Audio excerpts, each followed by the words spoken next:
ver cómo Él nos ve. Él todos sus bienes nos dio por amor. Administramos los tesoros de Dios. Guardamos su ley como prueba de fe. Benditos del Padre, así como Él nos ve. Somos pueblo fiel, como Él nos ve. Ricos en Dios y somos hijos del reino. Así es como Él nos ve. Somos pueblo fiel, como Él nos ve. Ricos en Dios y somos hijos del reino. Así es como Él nos ve.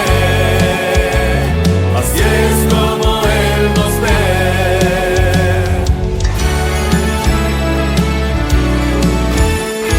El hombre nos busca al vernos caer. Dios nos levanta y afirma nuestros pies.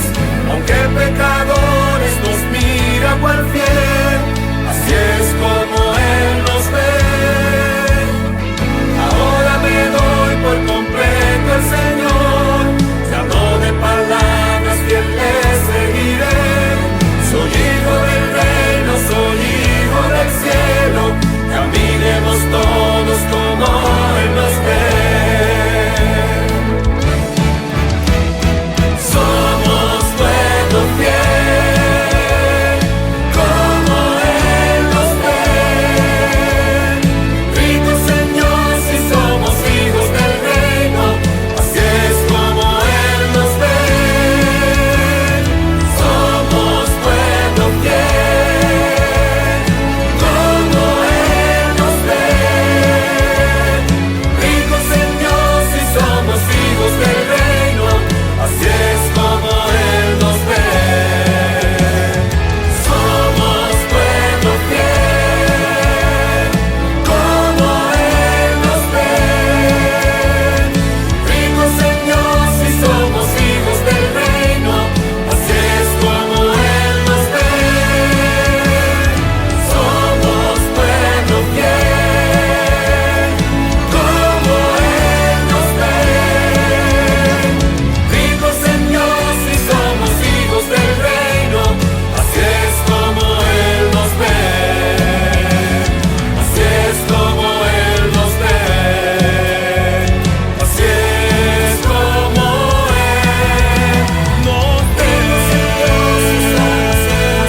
Él nos ve. Así como Él nos ve.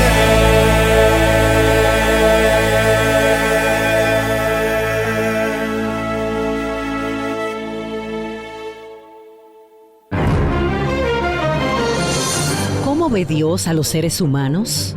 ¿Cómo espera el Señor que tratemos a nuestros semejantes? El Departamento de Mayordomía de la Unión Dominicana presenta el programa Como Él nos ve, una mirada al lado humano de la Iglesia. Un programa donde verás el gran valor que Dios atribuye a cada persona, el trato digno y respetuoso que merece cada ser humano. Como Dios nos ve. Y ya con nosotros, nuestros anfitriones, los pastores Roberto Herrera y Vladimir Polanco. Mis queridos hermanos y amigos, reciban un saludo muy especial de su servidor, el pastor Vladimir Polanco, y del pastor Roberto Herrera. Gracias por estar en sintonía con nosotros y por permitirnos compartir esta serie de estudios basados en el libro Cómo Él nos ve.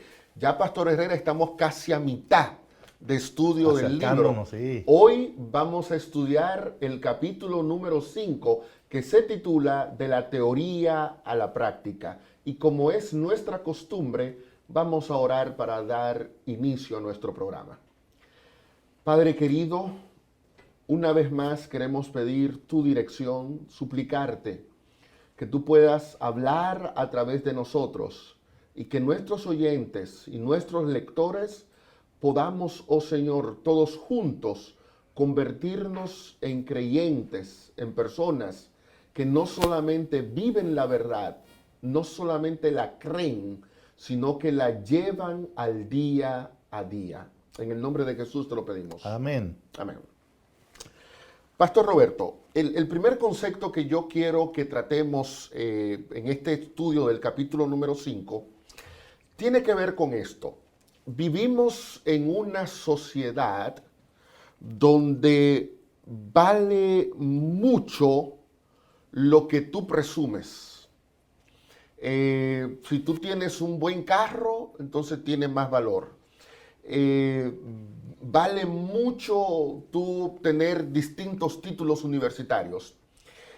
Pero uno de los puntos clave de la lección de hoy es que en realidad para Dios lo que más vale no es lo que yo tenga, no es lo que yo sepa, sino lo que yo haga. Y en una declaración que citamos al inicio de la página 69, allí podemos leer que Jesús, como maestro, fue el embajador de una vivencia religiosa que tenía más que ver con el hacer que con el saber. ¿Cómo usted ve ese planteamiento, pastor? Bueno, yo lo tomo como base para entender que la forma en que Dios nos ve a nosotros es como personas con la capacidad no solo de hablar, sino de actuar. Dios nos ve a nosotros como personas coherentes, emprendedoras, personas que pueden realmente tomar decisiones y echar adelante con su ayuda. Porque si tú miras la forma de enseñar de Cristo, de predicar, era muy práctica. Eran enseñanzas sencillas, directas y sobre todo muy útiles. O sea, con lo que Jesús decía, lo único que se podía hacer era practicarlo. Amen a sus enemigos, perdónense unos con otros. Ese tipo de enseñanza no complica la vida, no invita a filosofar ni a querer explicarla, no. O sea, frente a Jesús, el único llamado es a hacer algo, a actuar. Y como Él enseñaba así, yo he terminado pensando, después de leer este capítulo, que Él nos ve a nosotros con esa capacidad. O sea, a Jesús no se les ocurre que sus hijos son gente que solo hablan. Él, cuando nos ve, dice, no, tú tienes todo el potencial para hacer lo que hay que hacer. De hecho, pastor, a diferencia de maestros contemporáneos a Jesús en su tiempo, Jesús no andaba apurado por presentar una religión complicada, una religión basada en muchísimos textos bíblicos, en grandes tratados teológicos. Era una religión de, ¿ves a un hambriento? Dale pan. ¿Ves a una persona enferma? Ayúdale con su necesidad. ¿Ves a un extraviado? Pues oriéntalo. Y ese concepto que usted menciona, de que Él nos ve a nosotros como individuos que tenemos la capacidad de hacer lo que Él hizo, es precisamente lo que Él le reclama a un grupo que, teniendo que hacer, no lo hizo en Mateo 25. Cuando la gente le pregunta a Jesús, y más adelante en uno de los capítulos hablaremos con más detalle de eso, pero la gente le dice a Jesús, pero yo nunca te vi con hambre, yo nunca te vi enfermo, yo nunca te vi en la cárcel. Entonces Jesús dice, no, es que no era a mí. Cuando se lo hacías a uno de mis hermanos más pequeños, era como si me lo hicieses a mí. O sea, para Jesús, una iglesia que pone en sintonía la práctica con la teoría es el ideal. Y el ser humano, como es natural de usted, de mí, el ser humano tiende a estar en los extremos. Por un lado, tú te puedes encontrar algunos que no quieren saber nada de la Biblia, no quieren saber nada de la verdad, se limitan a, yo le doy comida al pobre y eso es lo que yo tengo que hacer. Bueno, Jesús le daba comida al pobre, multiplicaba los alimentos, pero dice Lucas 20:21 que la gente le decía a él, maestro, sabemos que dices y enseñas rectamente. O sea, lo que él decía Sí, sí, y sí. enseñaba era recto. Sí, sí, O sea, sí, sí. no podemos ahora no, es que yo, lo mío no es compartir, no es predicar, no es enseñar la palabra, lo mío es resolver. No, no, no. Jesús era una perfecta combinación. Entonces, usted tiene gente que rechaza la práctica y tiene otros que son como los fariseos, grandes teóricos. Sí. Te agarran y te duran 2 horas dándote un gran sermón, pero luego no accionan bajo ninguna circunstancia. Y no es una problemática solo del tiempo de Cristo. Todavía hoy nosotros batallamos entre la teoría y la práctica. Todavía hoy muchos nos acomodamos en la teoría y otros, como usted dice, se refugian en actos puntuales, ¿no? Pero sin estar seguros si eso tiene una base que lo garantice. Probablemente cuando Jesús contó la parábola del buen samaritano, nos regaló la imagen más clara de lo que para él significa dejar solo de hablar y actuar. Y actuar. Y todo el capítulo que usted armó, el capítulo 5, es más bien un estudio básico de la parábola. Y es interesante cómo comienza la parábola, porque todo tiene que ver con la parábola. O sea, Cristo contestó así por la forma en que se dieron las cosas. Viene un maestro de la ley, y estamos hablando del capítulo 10 de Lucas, un maestro de la ley, o sea, un escriba, alguien que sabía la teoría, pastor, alguien que sabía qué dice la Biblia, ¿no? Lo sabía. Y entonces el maestro vino a hacerle una pregunta a Jesús.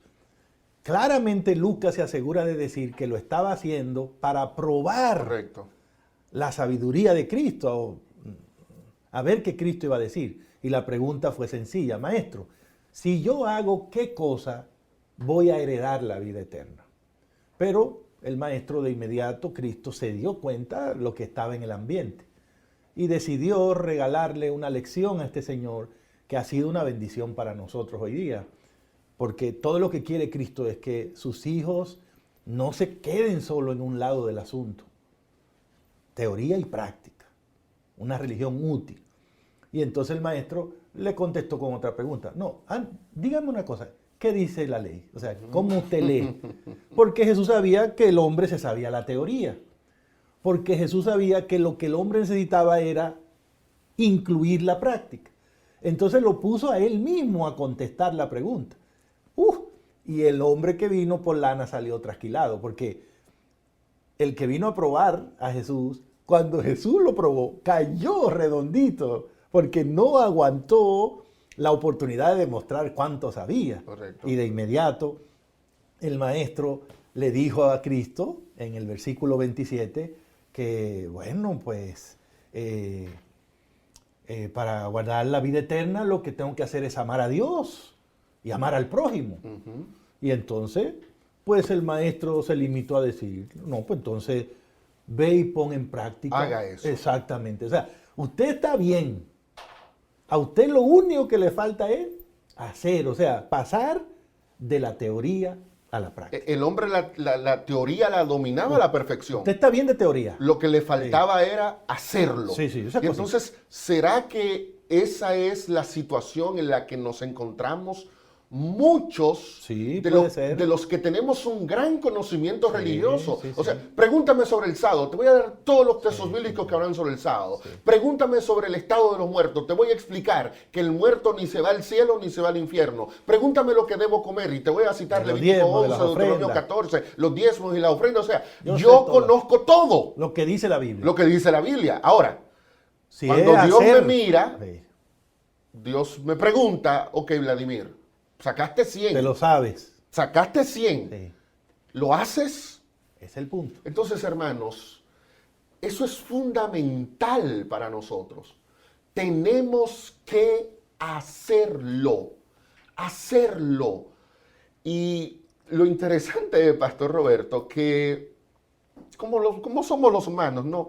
El maestro, cuando se ve confrontado con esto, Yo no, tengo que, entonces tengo que sacudirme. sí, pues. me voy a sacudir. Sí. Y entonces le dijo al Señor, como él había dicho, ¿no? Que había que amar al prójimo. Sí. Entonces, bueno, ok, ¿y quién es mi prójimo?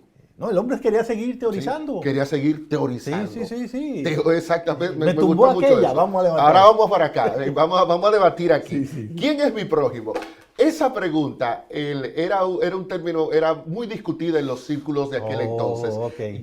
Permíteme leerte en la página 71 de Como Él Nos Ve, las discusiones que se daban sobre esa pregunta tan sencilla. Okay. ¿Quién es mi prójimo? ¿Qué se decía? Entonces, citamos aquí. Por ejemplo, para un fariseo nada más eran prójimos los demás fariseos. Para los esenios, otro grupo religioso de la época, no consideraban prójimo a los hijos de las tinieblas y además argumentaban que era un deber sagrado, oigan estos religiosos, odiar a los impíos. Ciertos rabinos consideraban que los herejes, los delatores y los degenerados no eran prójimos y por eso había que arrojarlos a una fosa y nadie debía sacarlos de allí. Wow. También decían que tu enemigo no era tu prójimo. En fin, el maestro de la ley quiere conocer la posición de Jesús en torno a esa cuestión. Porque lo que había en aquel entonces era, hombre, nadie es prójimo mío. O sea, este es un impío, no es mi prójimo. Este cree diferente a mí, no es mi prójimo. Este no es de mi iglesia, no es fariseo como yo, no es mi prójimo. Este no ha recibido la verdad del sábado, no es mi prójimo. Entonces por eso es que el maestro, el hombre viene y le pregunta a Jesús, dime tú quién es mi prójimo. No, o sea, si ningún maestro ha podido dar una gran respuesta, vamos a ver qué vas a decir tú. Y de hecho, pastor, yo creo que todavía seguimos elaborando teoría de quién es mi prójimo. La vez pasada alguien me dijo, no, a esa persona yo la tengo en mi lista negra. Por el color de la lista me da la impresión que no era prójimo. No era prójimo. Todavía nosotros seguimos categorizando las personas. Sí, señor. Así que va a ser interesante en el próximo segmento ver lo que Jesús contestó sobre esta pregunta. No se muevan, ya mismo estamos aquí con ustedes en Como Él Nos Ve. Como Él Nos Ve, una mirada al lado humano de la iglesia.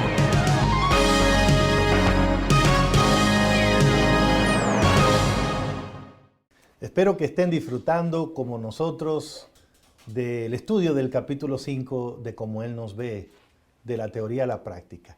Y aquí quedamos muy revueltos con esa pregunta que el maestro le hizo a Cristo, el escriba, el maestro de la ley, ¿quién es mi prójimo? Pastor, Lucas dice, el evangelista, que de nuevo el maestro se rehusó a dar una respuesta categórica. En otras palabras, a entrar en el can de la teoría y de la filosofía. Pero Jesús esta vez no le preguntó tampoco al Señor qué dice la ley, qué dice lo que él es, sino que decidió contestar con una historia. Y la historia es lo que nosotros conocemos como la parábola del buen samaritano, ¿no? Un hombre que salió de Jericó. ¿Hacia dónde iba el Señor? Hacia Jerusalén, pastor. Sí. Digamos, en el camino fue asaltado, golpeado y casi dejado por muerto. Y entonces, mientras estaba ahí muriendo, pasó un levita, un sacerdote. Estos dos personajes de la alta esfera del mundo religioso judío pasaron, pero consideraron que no tenían el tiempo, ni era de su incumbencia pararse a resolver esa situación o ayudar a la persona. Y en un giro inesperado de la historia, Jesús entonces luego dijo que después que pasó el levita y el sacerdote, dos de los hombres más santos de Israel, entonces después pasó un samaritano. Y el samaritano se detuvo, pastor, y primero dijo Cristo que hizo todo lo que pudo para darle los primeros auxilios al Señor. Le sanó con aceite, con vino, le curó las heridas. Lo tomó, lo montó en su caballo, lo llevó a un lugar donde podía descansar y atenderlo. Se quedó ahí a ver qué hacían con él. Y cuando ya el tiempo llegó que él tenía que irse, pagó una cantidad de dinero para que siguieran dándole los cuidados y dijo que si no era suficiente, volvería, cuando regresara iba a pagar el resto. ¿Por qué esta historia de Cristo es tan perturbadora? ¿Qué elementos están ahí que no deberíamos perder porque Cristo la escogió para contestar esa pregunta que generaba tanta controversia? Mira, quizás vamos a comenzar resaltando un elemento que da el mismo intérprete de la ley, porque él le hace una pregunta a Jesús. Jesús le cuenta la historia que usted acaba de relatar y entonces Jesús vuelve y le hace una pregunta a él. Sí. Dime tú, ¿quién fue el prójimo? Y entonces fíjate que el hombre logró dar en el clavo, porque la respuesta que él da en el versículo 37, Lucas 10:37, es que el prójimo el que tuvo compasión. Fue el que tuvo compasión. Sí. Yo demuestro entonces que soy prójimo teniendo empatía con el ser humano, solidarizándome con el dolor y con la tragedia del otro. Y es interesante que en el relato el que tuvo compasión no fue el religioso. El que tuvo compasión es una persona que ni nombre mencionan, pastor. No se dice de dónde era, no se dice su nacionalidad, no se habla de su religión, solo se habla de un hombre samaritano al que ayudaron, asaltaron. al que asaltaron. O sea, no se da detalles. No se da detalle de ese hombre. O sea, yo no puedo decir, es que el levita no lo ayudó porque no era judío. No puedo decir, es que el sacerdote no lo ayudó porque era un pagano. No puedo decir, es que no lo ayudaron porque la Biblia no entra en detalle con respecto a esa persona. La Biblia lo da sin nombre, lo da sin raza. Es como para que la Biblia decir, ese individuo somos cualquiera. Todos estamos necesitados de compasión. Todos, sin importar mi iglesia, sin importar mi nacionalidad, sin importar mi raza, todos necesitamos de compasión.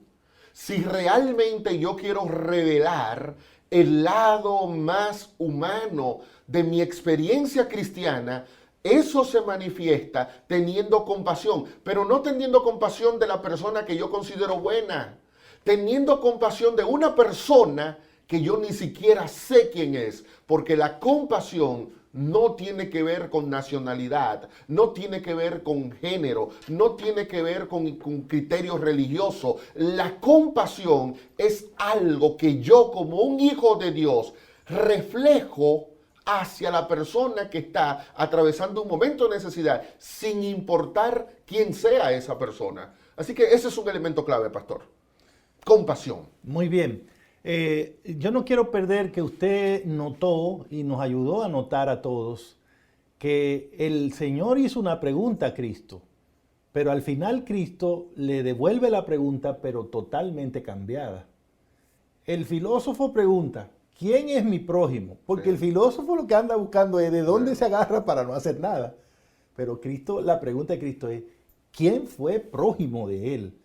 En otras palabras, Cristo está diciendo, lo que debe importarte a ti no es tanto a quién tú debes ayudar, sino a quién estás ayudando, a quién estás mostrándole la compasión que hay en tu corazón. En otras palabras, de nuevo, práctica, de nuevo, haz algo. ¿Con quién estás haciendo algo? Hacia ahí iba la pregunta, ¿no? ¿Quién fue el prójimo? ¿Quién fue de los tres el que hizo algo? Por lo general, nosotros andamos buscando el prójimo. Sí. Y por eso era que el fariseo escogía. Yo escojo, el prójimo es otro así, es otro allá. Pero Jesús dice, no, tú no tienes que andar buscando quién es el prójimo. Tú tienes que ver de quién tú tienes que ser prójimo de otro. Lo que indica entonces que la actitud del ser prójimo no es una actitud pasiva, sino activa. Yo no puedo andar por la vida esperando que otro sea el prójimo mío y que otro venga y me ayude y que otro venga y me consuele. No, Jesús te dice a ti eso, ok, tú, ¿de quién eres prójimo? Bueno, yo soy prójimo de la vecina mía que le ayudo con los niños, pues yo soy prójimo de mi compañero de trabajo que llegó desesperado y yo tuve que dedicar unos minutos para consolarle. O sea, yo soy prójimo cuando actúo en favor del otro. Sí. Y mi prójimo, por lo tanto, es cualquier ser humano que necesite apoyo, compasión, acompañamiento, ayuda, de cualquier índole, especialmente si es para llegar a conocer el amor de Dios. Yo estoy totalmente de acuerdo con lo que usted hizo en el capítulo 5, Pastor Polanco, de movernos a fijarnos en los personajes de la historia.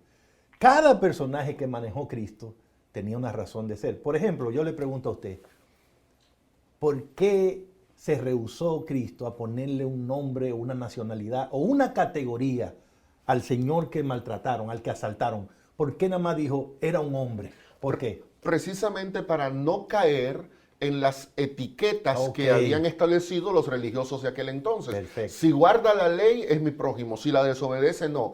Si es un hombre, sí. Si es una mujer, no. De hecho, la expresión un hombre es genérica. Sí, es sí, sí. un ser humano. Debería ser la traducción más literal. Un ser humano Un ser humano. Un ser fue humano. asaltado. Un ser humano. Ya. Si era dominicano, si era venezolano, si era colombiano, si era judío, si era gentil, es un ser humano. Sí. Era rico o pobre, no importa, es un ser humano. Era religioso o era ateo, es un ser humano. El punto es que hay un ser humano que está en necesidad. Sí. Y lo más común, pastor, usted solamente tiene que mirar alrededor y va a encontrar a ese ser humano en necesidad. Ok. Porque la desgracia es Es omnipresente. universal, sí, sí. Es sí. universal. Y por lo tanto, la compasión no puede tener etiquetas Tampoco. ni categorías. Y la religión de Cristo es así, es basada en compasión, en amor, en misericordia. Por todos. Por todos. Segunda pregunta, pastor. ¿Por qué, habiendo tanta gente en el país, Cristo agarra y pone un levita y un sacerdote a pasar por ahí y a pasar esa vergüenza que pasaron? Bueno, ahí hay una intención también geográfica y cultural. Los sacerdotes vivían en Jericó, la Muchos gran de mayoría ellos, de ya, ellos. ok. Jericó era uno de los barrios buenos, exclusivos De gente religiosa, de la zona, ¿no?, de Israel.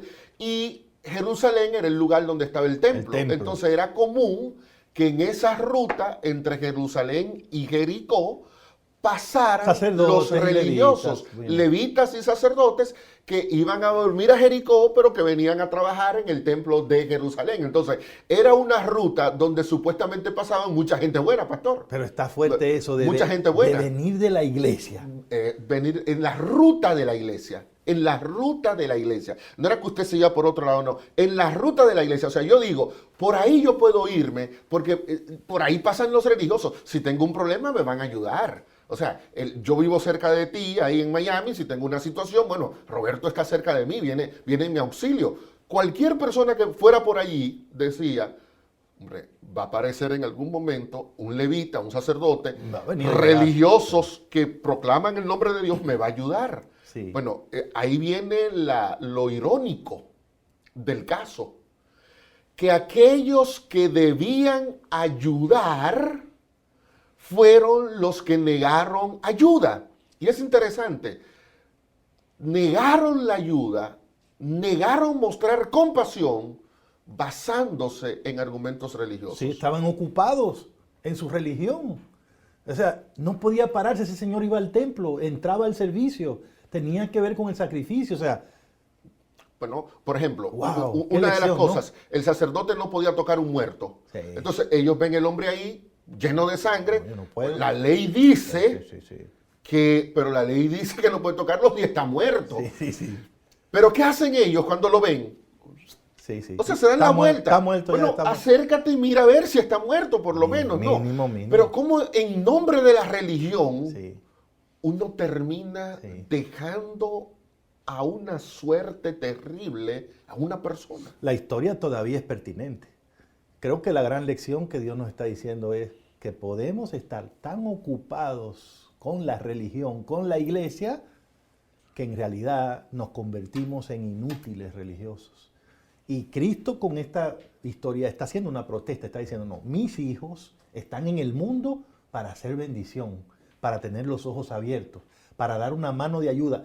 Lo que Jesús dice en esta historia es, donde quiera que haya un hijo mío, que haga lo que pueda, pero que alivie el dolor, que cure, que sane, que consuele.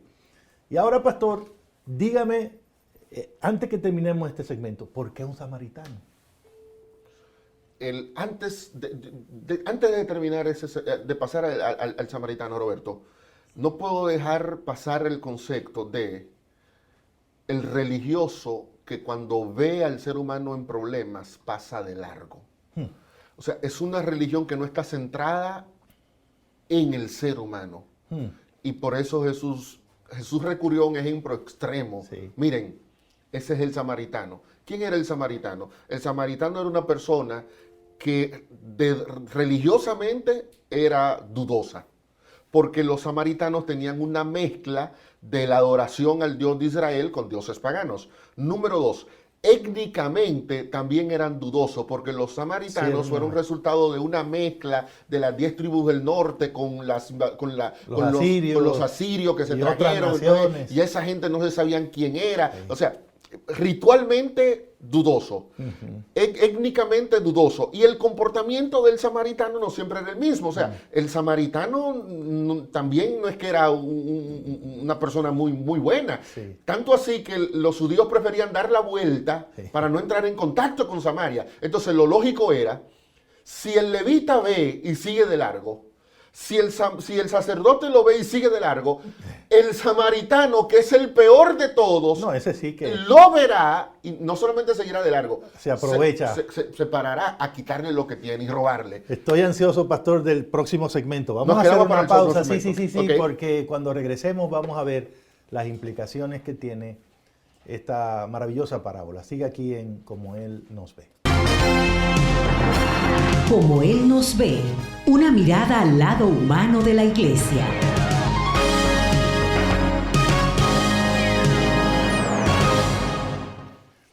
Estoy seguro que ustedes están emocionados, igual que nosotros, mientras vamos desarrollando las ideas que aparecen en el capítulo 5 de la teoría a la práctica.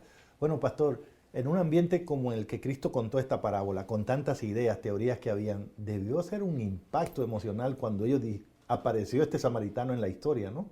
Debe ser un golpe fuerte, y sobre todo con los rasgos que lo pintó, con lo que el hombre hizo, ¿no? Yo creo que hasta los mismos discípulos de Cristo no se esperaban el desenlace. Wow. Porque ya en el capítulo 12 de Lucas, ellos le van a decir a Jesús que le mande fuego a los samaritanos y los consuma. Porque que nadie quería un samaritano. Dice Flavio Josefo que el problema entre un historiador judío contemporáneo a los escritores del Nuevo Testamento, que el problema entre judíos y samaritanos era prácticamente insoluble, porque es que los samaritanos se metieron al templo y le tiraron huesos de muertos y lo contaminaron. Y eso era un sacrilegio, pero grandísimo. Así que nadie esperaba, ni los discípulos de Jesús ni los fariseos, que el samaritano fuera el héroe de la historia. El héroe de la historia. ¡Qué lección! Pero, ¿por qué Jesús resalta esto? Porque Jesús lo que quiere resaltar es la compasión. Y una persona de quien no se espera compasión fue el que actuó con compasión, lo cual indica que esa visión de Dios para con nosotros, de vernos como entes compasivos, puede ser una realidad, pastor, incluso en el más grande de los herejes. Usted no puede decirle a Dios, Señor, es que yo no soy capaz, ¿tú por qué no me conoces? Claro, yo conozco a ese samaritano y el samaritano lo fue. No, Señor, mira, es que tú por qué no sabes la vida que yo tengo. No, yo sé la vida que tú tienes, pero si yo te digo que el samaritano pudo actuar con compasión, es porque yo estoy seguro que tú también puedes hacerlo. Sabe que a mí me impresiona ver, el maestro era un maestro contando historias, ¿no? Pero Jesús nunca le dice a ellos en la historia, él sabía el prejuicio, Jesús nunca le dice, el samaritano fue el hombre bueno, el samaritano fue... Jesús deja que ellos mismos tengan que decirlo y le pregunta, ¿quién de los tres fue? Y qué interesante, pastor, porque los tres tenían bien identificado levita, sacerdote, samaritano. Pero como la respuesta era, el tipo ni siquiera dijo la palabra samaritano. No, es que no se iba a atrever a decirla. No pudo. Tuvo que decir, no, el de la compasión. Pero ¿sabes qué? No pudo dar una mejor respuesta, Claro. porque exactamente eso era lo que quería Cristo. A Cristo no le importaba la etiqueta. A Cristo le importaba hacer notar que la verdadera naturaleza, o que la naturaleza de la verdadera religión, no tiene que ver con categorías.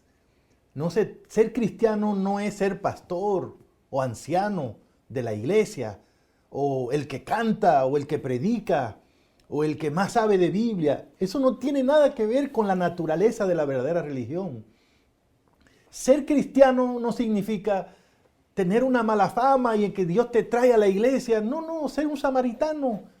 Si no haces la voluntad de Dios, no sirve de nada, como tampoco sirve de nada ser un sacerdote. La verdadera religión es ser como Dios. ¿Y cómo es Dios con nosotros? Compasivo, amoroso, misericordioso. ¿Y cómo nos ve a nosotros Él? Con capacidad de ser así. Y por eso se resiste a vernos perder el tiempo solo en teoría, en discusiones. Por eso se resiste a que nosotros tomemos la iglesia para convertirla en un club, donde vamos a recrearnos, a divertirnos. A Él le parece que hay demasiado que hacer en este mundo para que sus hijos seamos inútiles.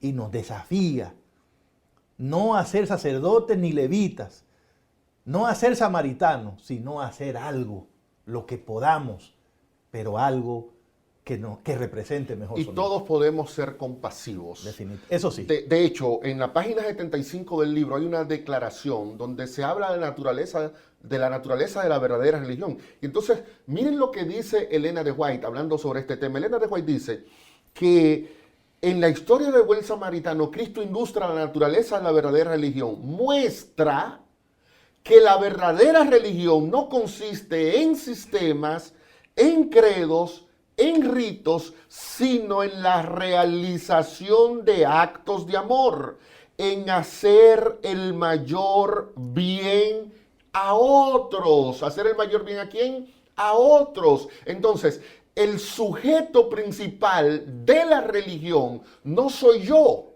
El sujeto principal de la religión es el otro. De hecho, la palabra religión lo que significa es religar, unir. Pero esa unión es un proceso que se da entre el otro y yo. Lo que indica, pastor, que la religión no puede ser egoísta. La religión no puede estar centrada en mí. La religión no puede estar buscando su propio beneficio. Cristo nunca se agradó a sí mismo. Yo no vine a la iglesia para agradarme. Yo no vine a la iglesia para sentirme bien. Yo no vine a la iglesia para estar más contento. Hay gente que viene a la iglesia y lo que se pregunta es, ¿pero por qué la iglesia no hace nada por mí? Es que tú viniste a la iglesia para hacer algo por otros, para extender tu mano solidaria a otro, para expresar palabras de amor y de consuelo al otro, para ligarte con el otro. Si tu religión no te lleva a tener esa cercanía con el otro, entonces, dice Elena de White, no es verdadera religión. El levita y el sacerdote tenían la verdadera doctrina, pero no estaban vinculados ni relacionados con el otro. Y la razón era sencilla. Conocían la verdad en teoría, lo que dice la Biblia, pero no lo hacían. Pero no lo practicaban. Yeah. Y no lo practicaban porque no tenían compasión, Yeah. porque no tenían amor, porque el otro no le importaba. Y qué triste sería que la iglesia del siglo XXI no aprenda el ejemplo. Yo creo que sí. Yo creo que estamos llamados a aprender la lección. No tengo que ser un samaritano para ser cristiano, pero tengo que hacer como hizo este samaritano, Pastor Vladi. Porque este samaritano hizo como hace Dios. Usted llamó mi atención cuando dijo, el vocablo misericordia, compasión, que Jesús usó en la historia para referirse a lo que hizo el samaritano, es el mismo que en Lucas 15, verso 20, se usa para hablar de la actitud que tuvo el padre con el hijo pródigo. Pero ¿qué resulta? Que ese padre de la parábola del hijo pródigo representa a Dios. Correcto. En otras palabras, El samaritano, no sé si tiene buena fama, si era buena gente, pero en ese momento hizo como Dios hubiera hecho. Si Dios pasa por ahí en el momento en que ese hombre tuvo la desgracia, hubiese hecho lo mismo que hizo el samaritano. Y por eso nosotros en este mundo tenemos esperanza, porque Dios no nos ve tirados y nos deja ahí tirados. Él siempre hace algo, porque el amor hace algo. Y a mí me encanta cómo Jesús se tomó el tiempo para decir que el samaritano hizo algo. No solo curó, no solo lo montó, no solo lo llevó al mesón, sino que Jesús dijo, metió la mano al bolsillo, sacó dinero, y no poco dinero, Pastor Vladi, y dijo, me lo atienden. Y si falta, voy a traer más dinero. Habrá una lección que nos ayuda a entender de qué se trata la compasión cuando habla Cristo. Ese es un punto importante, porque el samaritano mostró compasión haciendo una inversión. Sí. A veces nosotros decimos, sí, somos compasivos, sí, yo te amo, yo te quiero, pero ¿estoy dispuesto a invertir para que la situación del prójimo cambie? Muchas veces la mejor manera de mostrar que somos seres compasivos no es diciéndolo, es haciendo. Dice Santiago que la religión pura y sin mancha es aquella que va en auxilio del huérfano, de la viuda, del necesitado, es aquella que toca algo que nos duele siempre, que es el bolsillo. Usted no puede decir que es compasivo si esa compasión no se manifiesta en un acto concreto que conlleve una inversión que trate de aliviar el dolor, el sufrimiento, la tragedia del otro. Así que aquí un detalle interesante es, Dios te bendice con recursos. Tremendo. Para que tú utilices esos recursos para mostrar su amor. Tremendo. Maravilloso. Ya volvemos para los minutos finales. Como Él nos ve, una mirada al lado humano de la iglesia.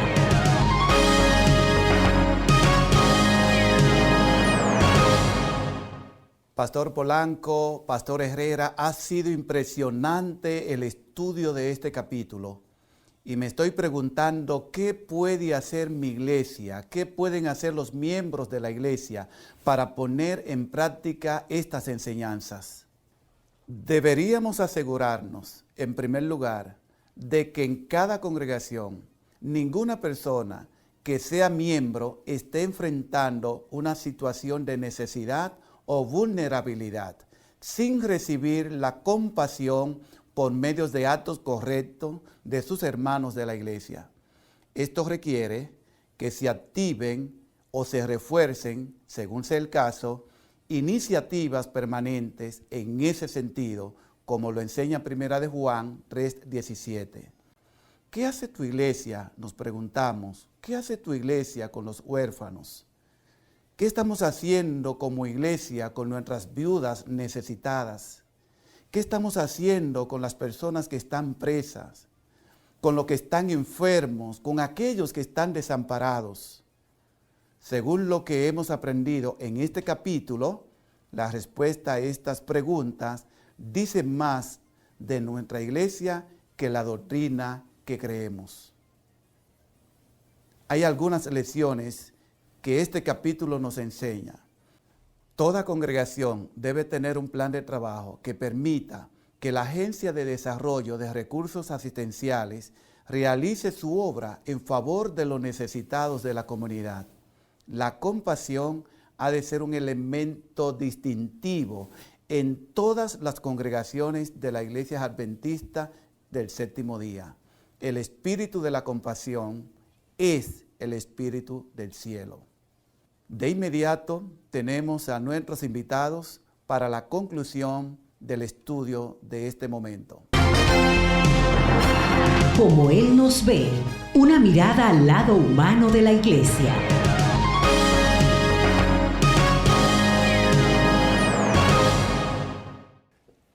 Queridos amigos, gracias por estar ahí.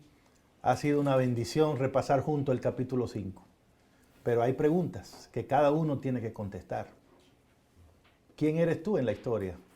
¿El levita? ¿El sacerdote? ¿El samaritano?